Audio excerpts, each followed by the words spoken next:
2 মিনিটে চাঁপাইনবাবগঞ্জ। পাশাপাশি ঘোরার জায়গা, অল্প খরচ আর অফুরন্ত শান্তি।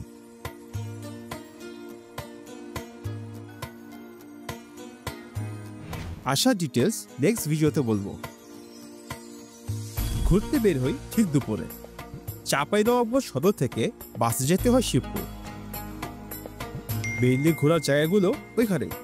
একটা অটো ভাড়া নিয়ে সন্ধ্যার ভিতর সবগুলো জায়গায় ঘুরে আসতে পারবেন। প্রথমে চলে যাই খড়িয়াদিঘি মসজিদ। মসজিদের ভিতরটা সুন্দর, পাশে একটা দিঘি থাকাতে এর নাম হয়েছে খড়িয়াদিঘি মসজিদ। এরপর চলে যাই দারাসবাড়ি মসজিদ। জায়গাটা ভাঙা, পুরোপুরি খোলা।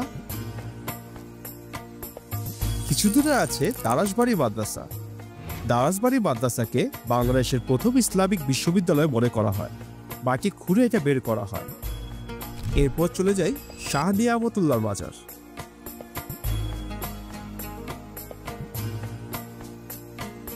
এর ভিতরে আছে 3 গম্বুজ মসজিদ।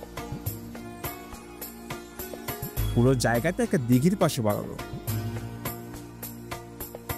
সবার শেষে চলে যায় ছোট সোনা মসজিদ। প্রচলিত আছে একসময় মসজিদের গম্বুজগুলো সোনা দিয়ে মোড়ানো ছিল। ইন্ডিয়াতে আরেকটি বড় সোনা মসজিদ থাকায় এর নাম হয় ছোট সোনা মসজিদ। এই মসজিদের সামনে আছে শহীদ ক্যাপ্টেন মহিউদ্দিন জাহাঙ্গীরের কবর। এইগুলো ঘুরতে ঘুরতে সন্ধ্যা হয়ে যায়। সন্ধ্যায় ফিরে আসি চাঁপাইনবাবগঞ্জ সদর। পরবর্তী ভিডিওতে দেখাবো আলপনা গ্রাম। ধন্যবাদ।